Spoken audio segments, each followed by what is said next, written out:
Coming to you live from Studio 6 in Seattle, keeping you up to date on technology while enjoying a little whiskey on the side. With leading edge topics, along with special co-hosts to navigate technology in a segmented, stylized radio program. The information that's going to make you go, Now sit back, raise a glass, and welcome to TechTime Radio with your host, Nathan Mumm. I'm Nathan Mumm, and today we're talking about the top 5 stories in technology. We got a great segment called The Hacker and many more. So welcome to episode 1. Welcome to the jungle.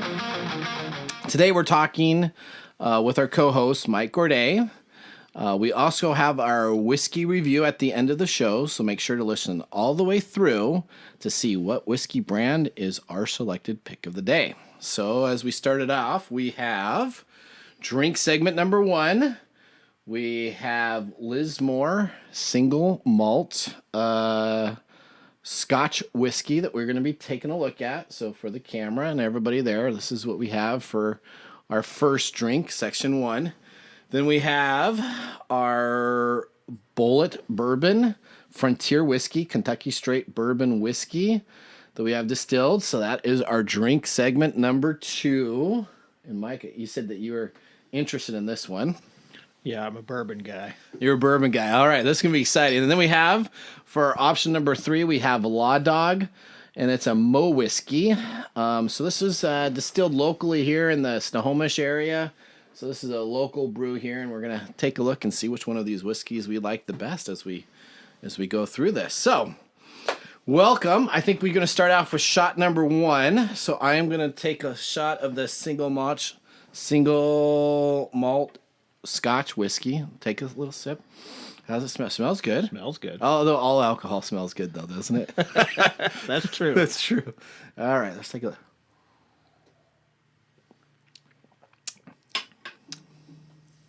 Oh, see, that's not bad. That's a nice little sipping. Yeah. I you can tell that we've done, even though this is episode 1, it's a little bit has gone through this, so I've tasted a little bit on the side, a little bit. So that's a good tasting Scotch. It's not bad. All right, so we're gonna at the very end of the day we'll have our pick of the day, and that will be exciting. And hopefully we are still standing by the time we have our pick there. Yeah, it probably wouldn't be a good idea to talk about how much I don't drink. Well, at the end of this, you're going to have plenty of alcohol in your system that you'll be able to drink for a couple days now. Yeah, abuse your liver. But first, I need to tell us a little bit about yourself, Mike. So, welcome to TechTime Radio. I have you as my expert for all psychology factors. So I consider you the Lie to Me expert. Did you ever watch that TV show, Lie to Me? Yeah, it's one of my favorite. It was your favorite? One of my favorite TV shows. It really, really fascinated my studies at the time. So, Now what you just saw there was a brief expression of happiness on his face, which he was trying his best to conceal. It lasted for less than a fifth of a second, as what we call a micro-expression. Okay, I love the show. I like the little microtransactions and everything. So when I introduce you to people, I say I know this guy, and he's the Lie to Me expert. The Lie to Me expert. Lie to Me expert. So I don't know if that's a great thing to say or not a great thing to say. Well, I guess it depends on what people think, because I'm not a walking lie detector, but I did study a lot of the stuff that's in that show. So okay, cool. Well, in our technology aspect for, again, TechTime Radio, we talk about technology. We got some really great segments today that I'm kind of curious on the philosophy of what people are thinking about when they decided to do what they decided to do. So that's gonna be a great topic. All right, Mike, before we begin each show, we started with our whiskey picks. So we've taken shot number 1. Right now we're going to go to our top 5 stories today. Welcome to the top 5 stories today. Here's story number 1. Amazon's CEO Jeff Bezos agrees to testify before antitrust hearings. Amazon CEO and founder Jeff Bezos has agreed to testify before a U.S. House of Representatives committee reviewing antitrust issues in the technology industry. He had resisted to testify previously, but decided that he would be able to with a written letter to the committee saying that he was committed to cooperating with the inquirer of having a technology expert appropriate at the executive level come and testify before the House.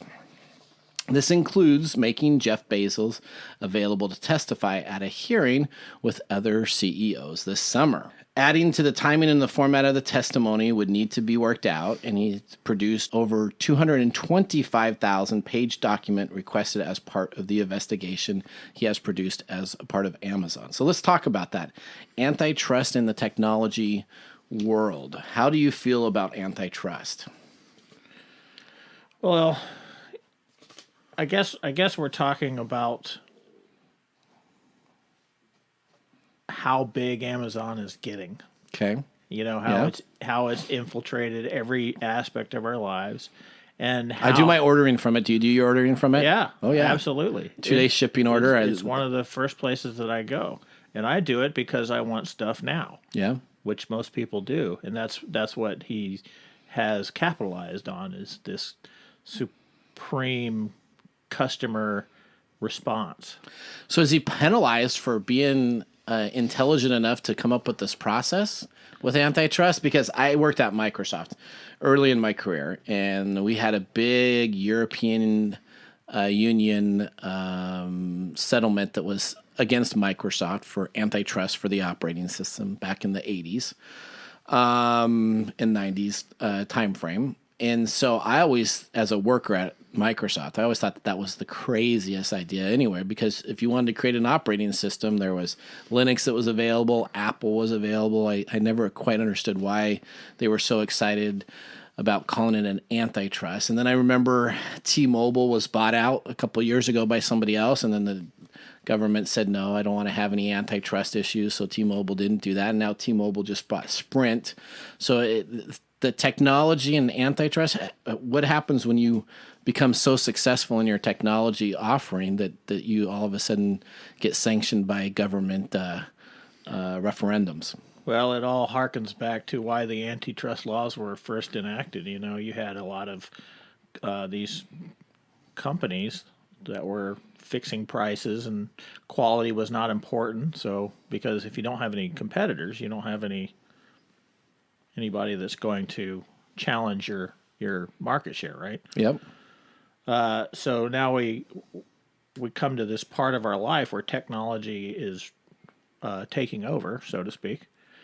And I think the big thing in this article was that they're probing Amazon because all of these littler distributing companies have been suffering from some of their practices, right? And that what the whole thing is. And yeah, that's what it's kind of about. And I can kind of see that, because if you're a small business and all of a sudden I've had friends that have posted stuff and created an Amazon shop, right? And then all of a sudden they're the only ones offering this product.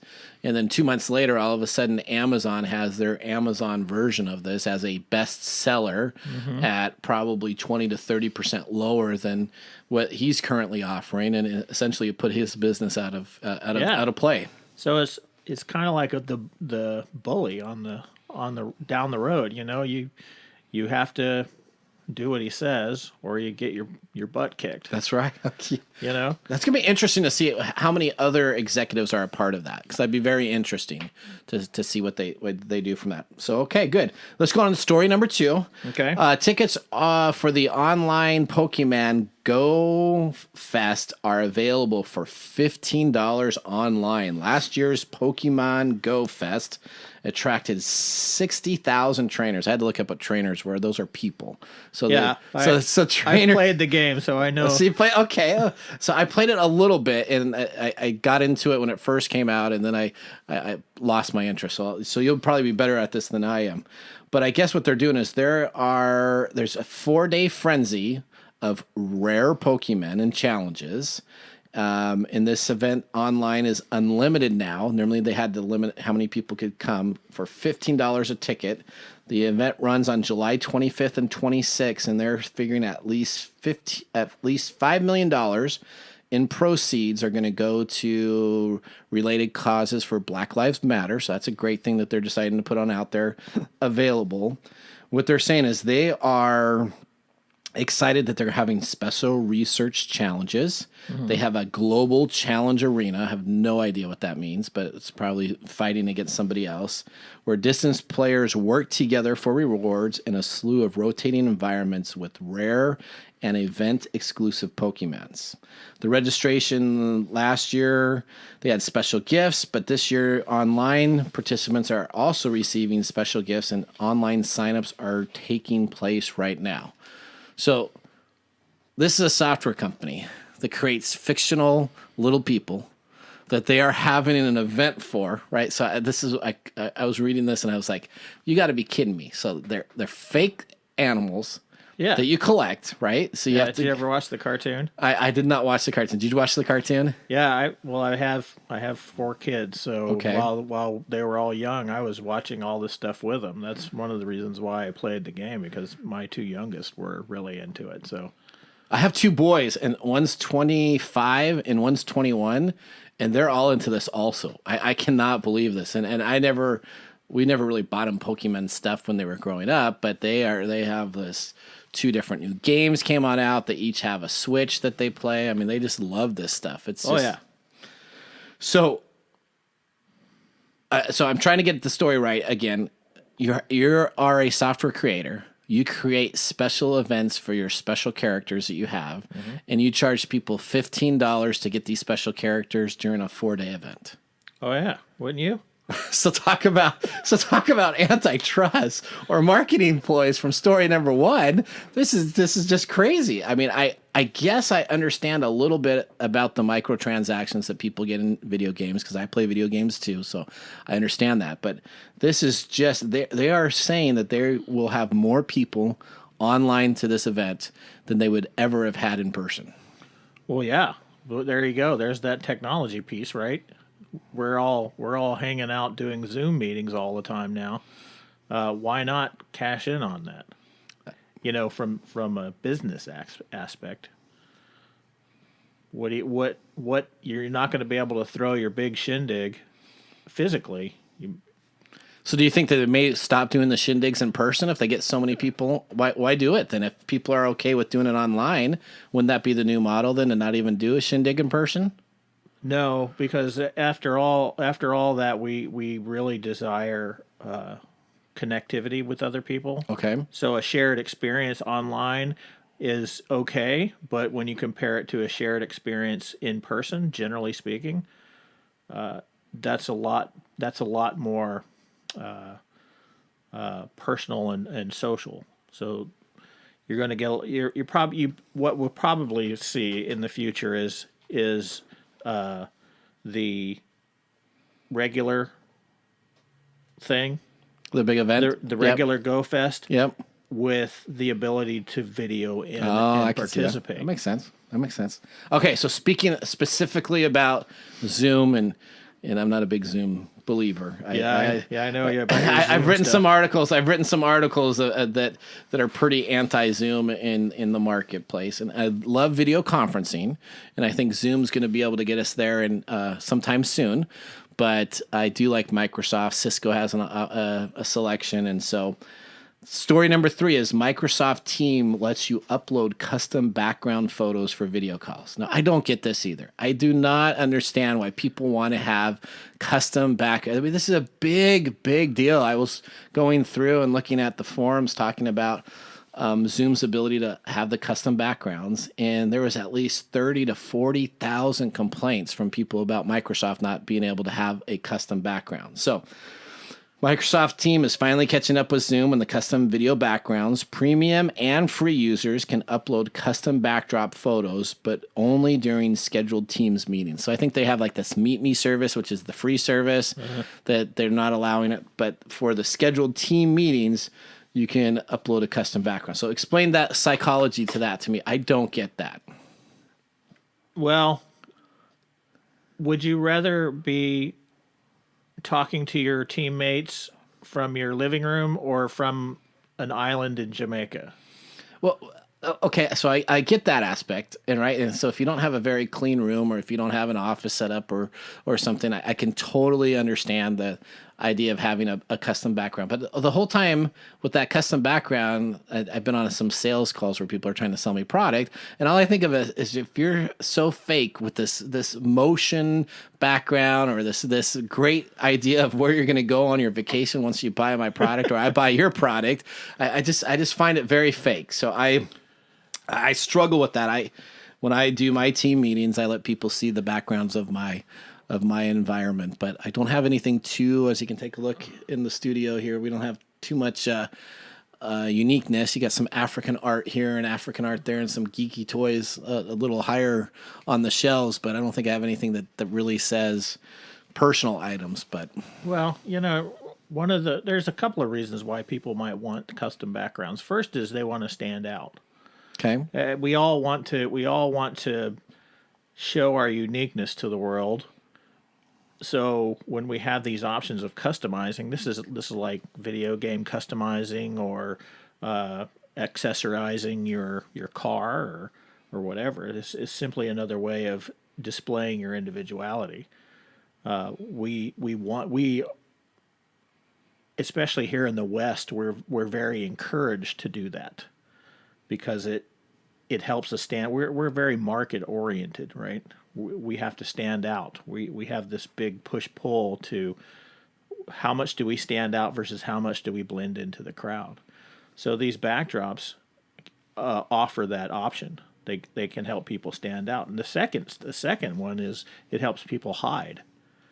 It helps people, because I don't know about you, but when I'm on a Zoom call, there's a lot of time that I spend looking at people's stuff, where I'm looking at their what's going on behind them. yeah, I do too. I it's like the voyeurism of heaven, right? So Yeah. I'll zoom in and I'll pin videos of people's stuff, and I look in here and look in there, and Yeah, because we're looking into their internal world, correct. right?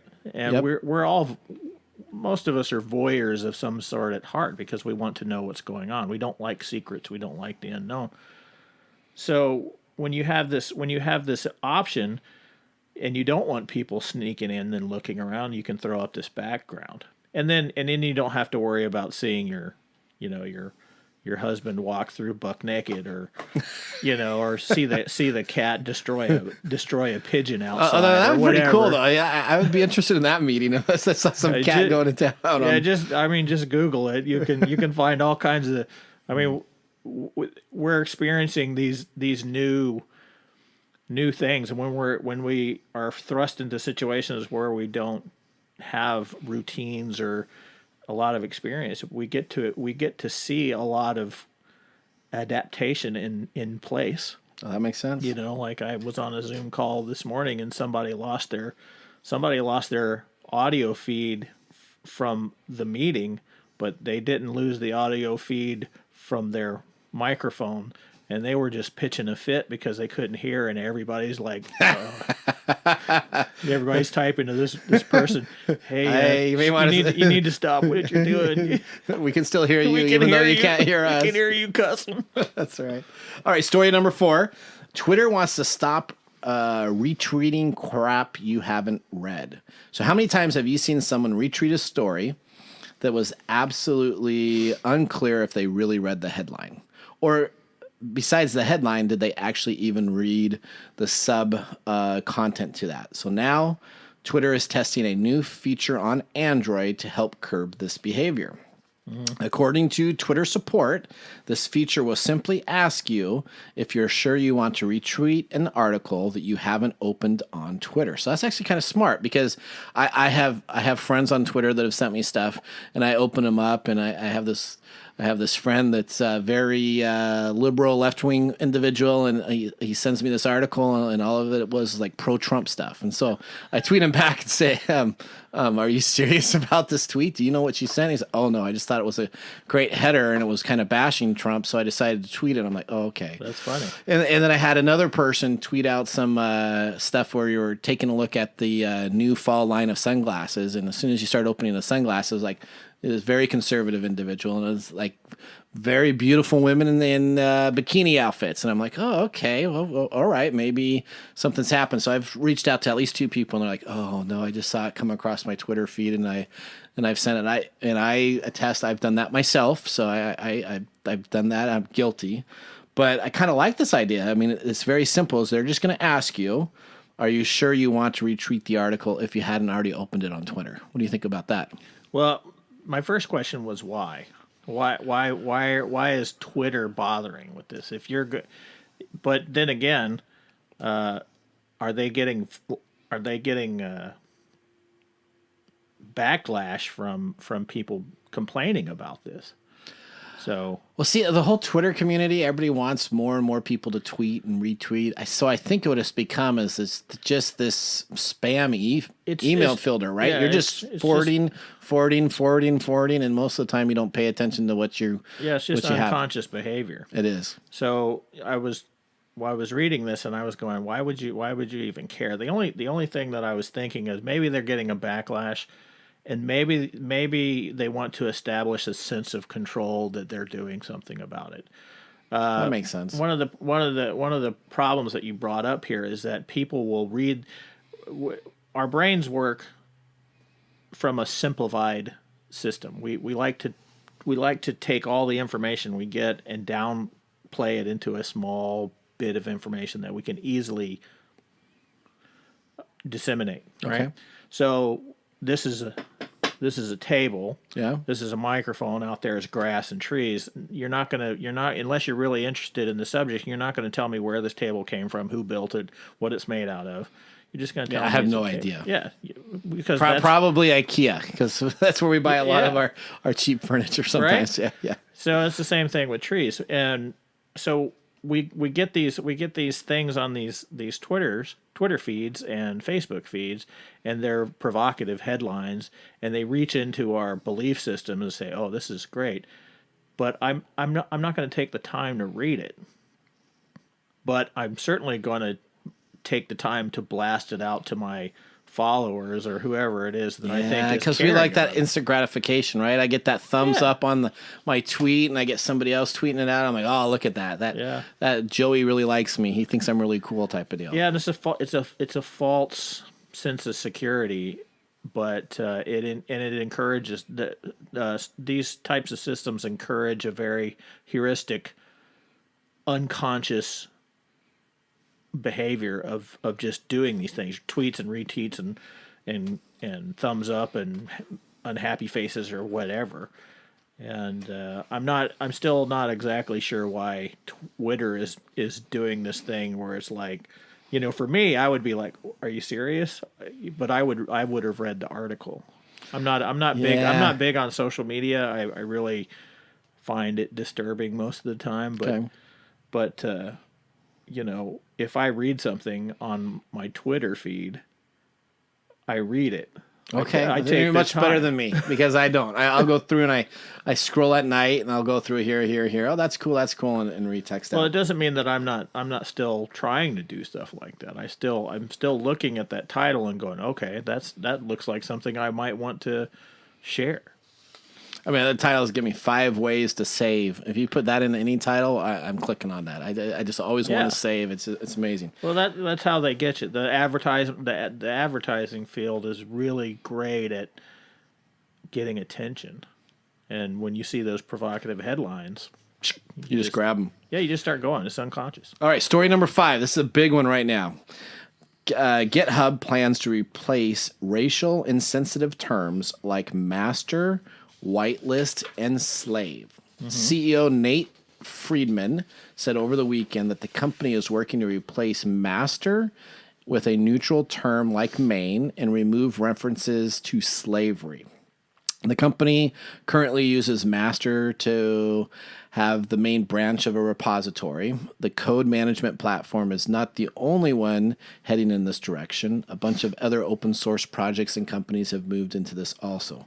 So, I grew up back in the 80s building computers, and you had a master drive and you had a slave drive. And I totally get that I remember, as a matter of fact, the motherboard company came on out with primary and secondary, and it was like such a great idea to change master and slave. I don't know why it was master and slave to begin with, and change that so that you had a primary drive and a secondary drive, which made complete sense. So it looks like the programming language is going to it.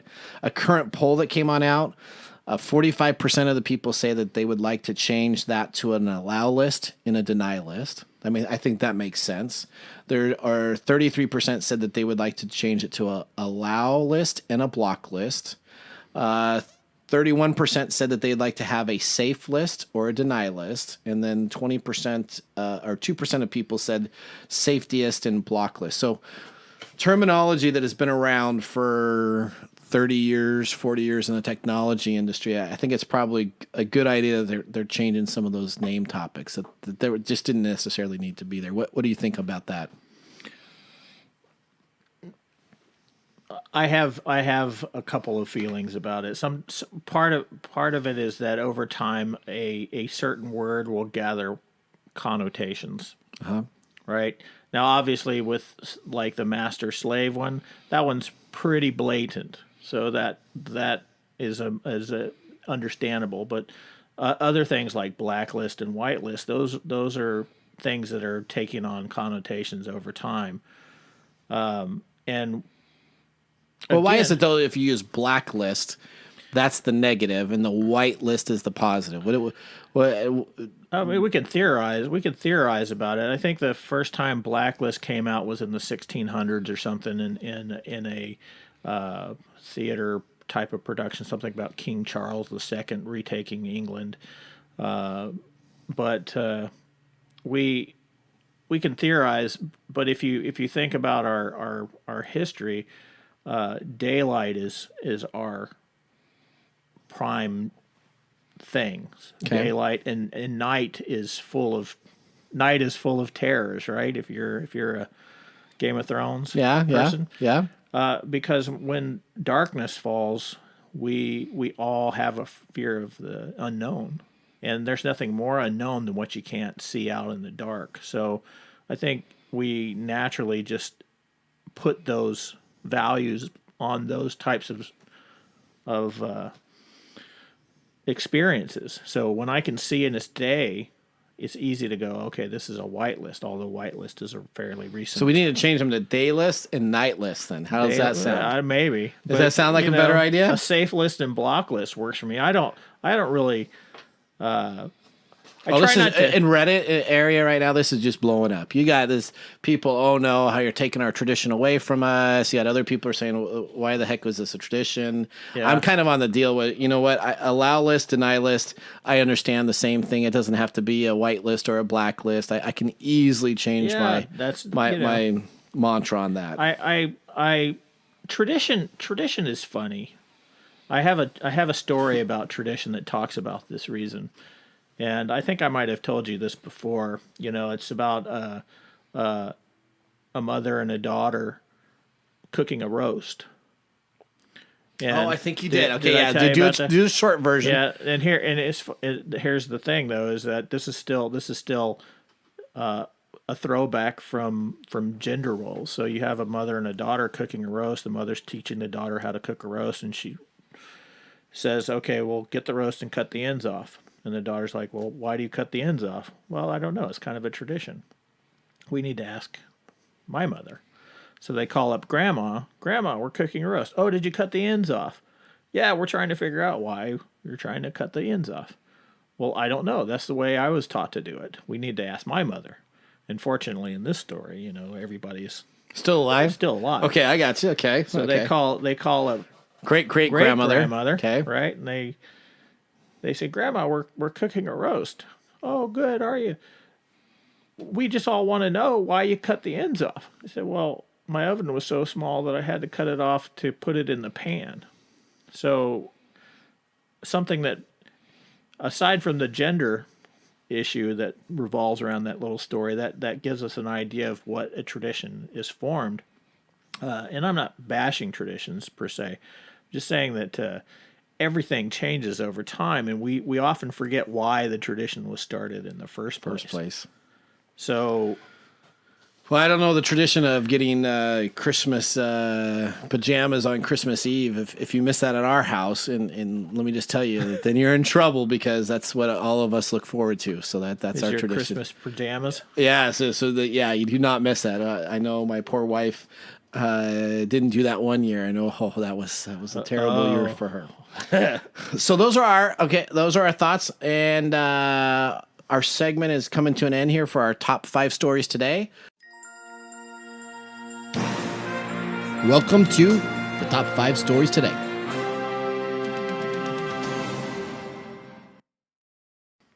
So, Mike today gets to play one of my favorite segments. We call it 2 Lies and a Truth. So you're going to have to stay through the whole podcast to hear that and see how he does. Does he guess the correct truths? Does he know which one's the lie? We're going to have some pop culture to take care of it. But we're going to take a quick break, and we'll be back in a few moments. This is TechTime Radio with your host, Nathan Mumm. Your business deserves the same expertise as that of a Fortune 500 company.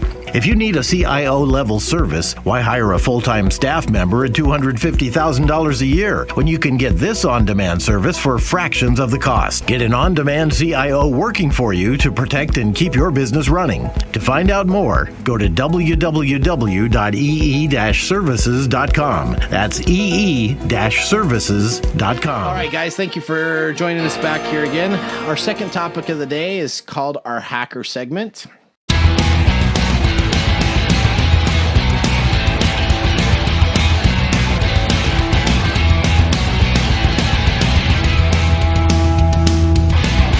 Before we go to the hacker segment, I almost forgot, we need to take our next shot of whiskey. And this is the Bullet Bourbon Frontier Whiskey. So why don't we give this a shot? I got my little Fallout glass here. So I'm very excited about this. We'll take a look here. Woo-hoo. All right, that has a little kick there. A little bit. This is not one of your favorites. It's not one of my personal favorites, no. This is a little too sweet. It's got that afterbite that's just a little bit too much there for me. So I don't know if I kind of like a real smooth type of deal, but I do know a lot of people like that. So that's our Bullet Bourbon. But you know what? Your favorite probably be much different than my favorite. So make sure you pick your favorite when we get to our last segment here on Bubbling Up. All right, so going back to the hacker. Monday, June 15th, 2020, the Department of Justice, U.S. Attorney's Office, District of Massachusetts, issued a, charge against 6 former eBay employees charged with aggressive cyberstalking campaign targeting a couple that wrote an article about eBay. So Boston, here's the kind of the headlines. 6 former employees of eBay Inc. have been charged with leading a cyberstalking campaign targeting the editor and publisher of a newsletter that eBay executives viewed as critical of the company. The alleged harassment included sending the couple anonymous threatening messages, disturbing deliveries, including a box of live cockroaches. So live cockroaches. I didn't know that was something that you could purchase, but I guess you can collect them. A funeral wreath and a bloody pig mask, and conducting covert surveillance of the victims. So what makes someone send items like this in a cyber attack? So this is a cyber attack that we're going to get into, but right now we're just talking about pure bullying. What type of mind person does this? Well, anybody can conceivably do this. Okay. One of the things about technology that is obvious is that it helps us detach from our human social scene. So the more we get away from socializing, the easier it is to not take responsibility. Okay, but listen to these employees. Here, we got a senior manager of global intelligence. You have a global intelligence center employee. You have an intelligence analyst of the GIC. I have no idea what the GIC is, but it's probably some eBay term. You had a senior manager of special operations for eBay's global security team, and they're all charged with conspiracy to commit cyberstalking and conspiracy to tamper with witnesses, all making their appearance in federal court in Boston at a later date. Right. So the first thing we notice is that there's a theme, right? They're all part of the security group. They're all part of the group that's supposed to protect eBay. Yep. Now I'm sure that part of this has to do with their belief in the company or their belief in the job.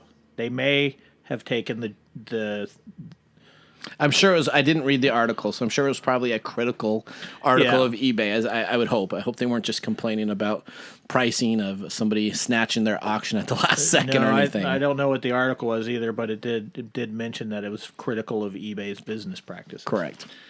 So we have this group of people who are either taking this personally because they think it threatens their own position, or they're taking it personally because they think it's threatening the company. So depending on which one of it might be a combination of two, but obviously these people were offended by this critical article.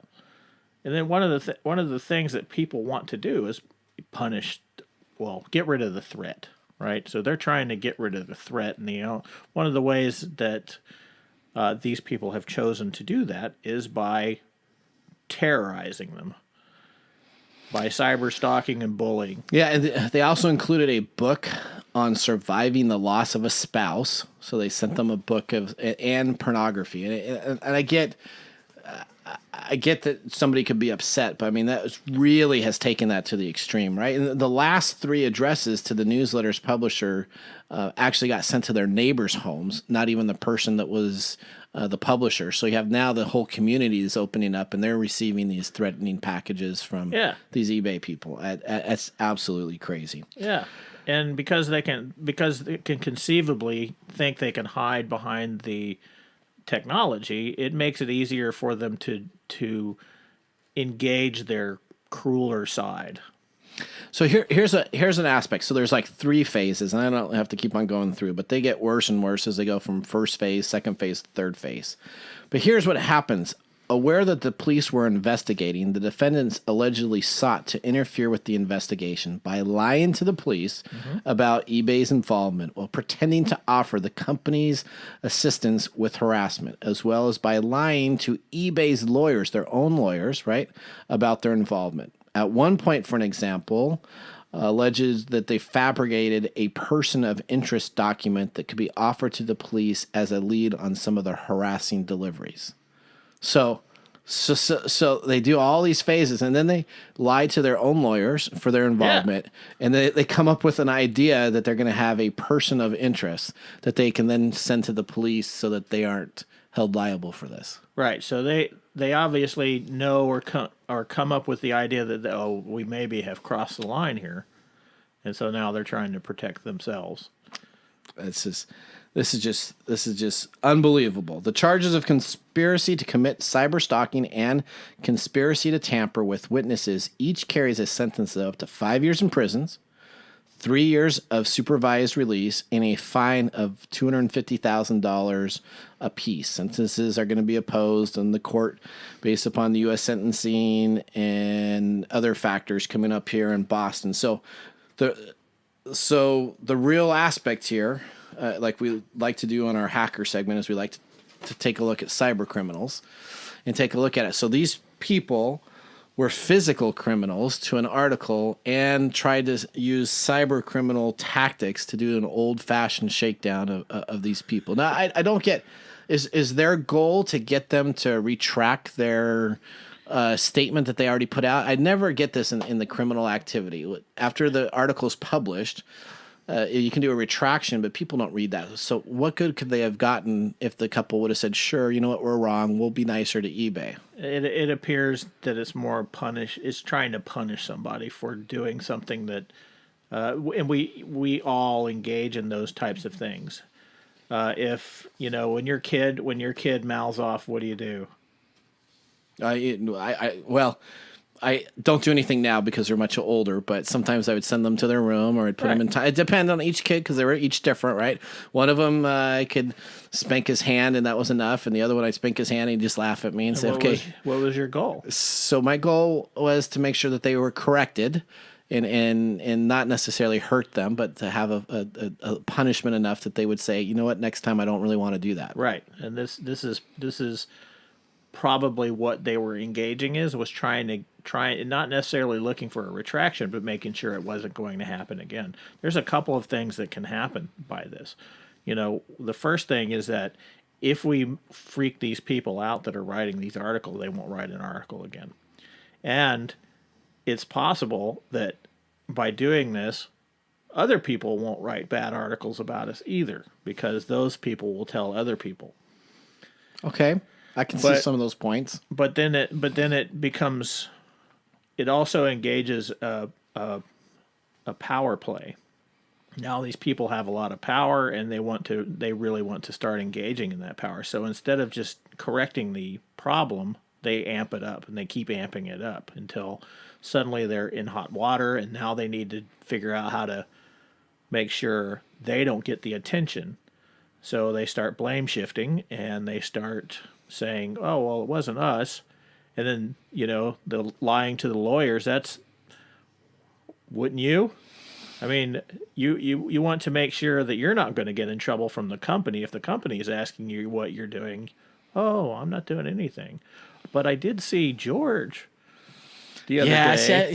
Yeah, my parents taught me something that, you know what, it's much easier to try to tell the truth. Not that I always did, but to tell the truth and take the punishment than it would be to continue to lie. Because once you lie, you got to keep on building that story up. So all of a sudden your cockroaches turn to death threats and wreaths. And so you just got to up it each and every time. Well, that's the basis of why, you brought up Lie to Me earlier. Yep. I love that show again. I mean, it's on reruns I think it's on IMDb or one of the Amazon streaming services. So I rewatched it again. And the first couple episodes takes a little bit, but after that, it's fantastic. Yeah, but when you create a lie, the difference between a truth and a lie is that the truth you don't have to think about, but the lie you do. So when you create a lie, that you have to remember what you created, and then you have to be able to create all the stories around it. So you're creating what's called a cognitive load. Anytime you lie, and that's what when you hear about this lie detection idea is that people are looking for overloads in cognitive load. So when we're looking for leakage, was what it's called. You're looking for those indicators that there's something going on there, and their physiology is showing off that there's a higher cognitive load than there should be. Because if I say, hey, what color are your eyes, and you tell me, oh, they're brown, that is true. But if I say, hey, what color are your eyes, and you start looking around for a second, oh, they're blue. You're thinking about it. Those are all great points, Mike. So I'm really excited to move on to our next segment here, Two Truths and a Lie. So I'm your host, Nathan Mumm. We have a commercial break, and we're going to be right back. Thank you very much.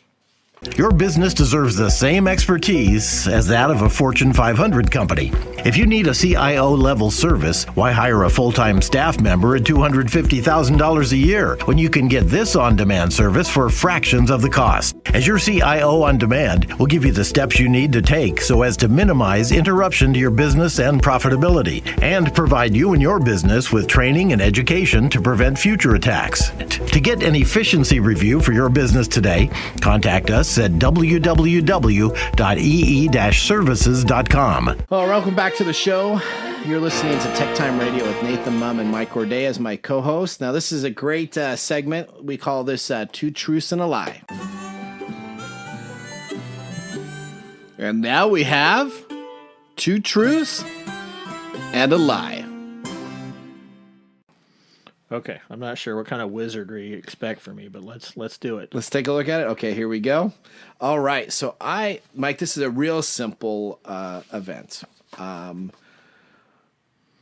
Sometimes people play this at party type Yeah, of I just events. played this on a Zoom event 2 days ago. You just did this on a Zoom event, okay? Well, we're going to do a little bit different. We're going to take actual subjects in technology, and then I'm going to read you 3 different headings, and then we'll talk about all 3 of them, and one of them is going to be right, and one of them is going to be wrong.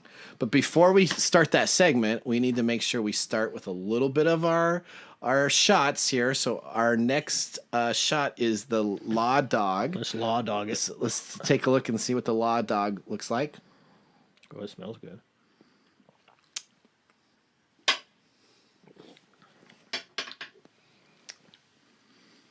That has a little bit of bite. I like that. You like that? Yeah. That's locally brewed That's a local brew? That's a local brew too. I have picked that out at a spirit in wine tasting event that I go to. Didn't this year because of the coronavirus, so it was shut down. But normally we go to it once a year, and it's in Snohomish. Great time. Little sips, and I think it's right there. It's called the Snohomish on the Rocks. There you go. So I'm going to read you 3. I'm going to read you 3 titles here. Okay. And then you're gonna choose one that you think is the truth, and then it'll be like 1 truth and 1 lie, and then we'll see how you do from there. So here's the 3 titles. EA announces Star Wars TIE Fighter 2, Attack of the Clones, a soaring space fighter game that is coming out in November. Netflix's He-Man series recreates Mark Hamill, Lainey Headley, and Henry Rollins and more for voices. And Cameo will let you zoom with the stars for lots of money. Okay, so out of those 3 different titles, which one do you think is the truth? The last 2. You think the last 2 are the truth. Okay, so you think Netflix He-Man series recruits Mark Hamill, and Cameo will let you zoom with the stars for a lot of money. And why do you think the EA announces Star Wars TIE Fighter 2 Attack of the Clones is not?